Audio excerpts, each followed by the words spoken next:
Hello everyone.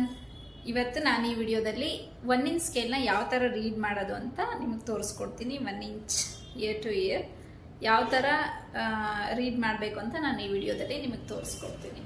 Usually ನಾವು ಇದು ಸ್ಕೇಲ್ನ read ಮಾಡಬೇಕಾದ್ರೆ ಏನು ಮಾಡ್ತೀವಿ, ಇದು 0, 1 ಅಂತ ರೀಡ್ ಮಾಡ್ತೀವಿ. ಇಲ್ಲಿ ಬರ್ತಕ್ಕಂಥ ನಂಬರ್ಗೆ 1/4 ಅಥವಾ 1/4 ಇಂಚ್ ಅಂತ ರೀಡ್ ಮಾಡ್ತೀವಿ.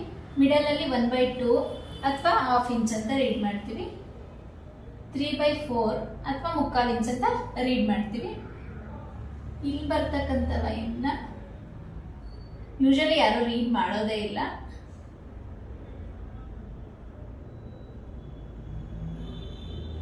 ಸೊ ಈ ಲೈನ್ಸ್ನ ಯಾವ ಥರ ರೀಡ್ ಮಾಡೋದು ಅಂತ ನಾನು ತೋರಿಸ್ಕೊಡ್ತೀನಿ.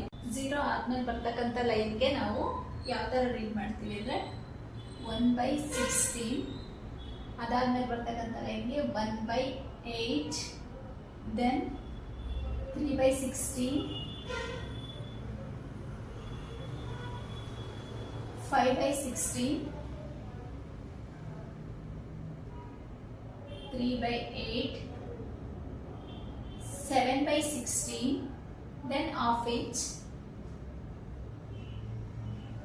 9/16,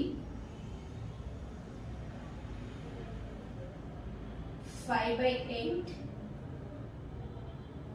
11/16, then 3/4 ಅಥವಾ 3/4 ಇಂಚ್ ಅಂತ ನಾವು ಹೇಳ್ತೀವಿ. then 13/16, 7/8, 15/16. ಈ ಥರ ನಾವು 1 ಇಂಚ್ ಸ್ಕೇಲ್ನ ರೀಡ್ ಮಾಡ್ತೀವಿ. ಯೂಶಲಿ 1 ಇಂಚು, 1/2 ಇಂಚು, 3/4 ಇಂಚು, 1 ಇಂಚ್ ಅಂತ ರೀಡ್ ಮಾಡ್ತೀವಿ.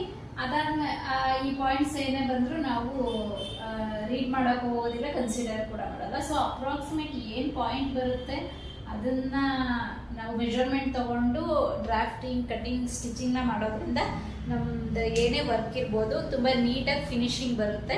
ಐ ಹೋಪ್ ಈ ವಿಡಿಯೋ ಇಂದ ತುಂಬ ಜನಕ್ಕೆ ಯೂಸ್ಫುಲ್ ಆಗುತ್ತೆ ಅಂತ. So thank you.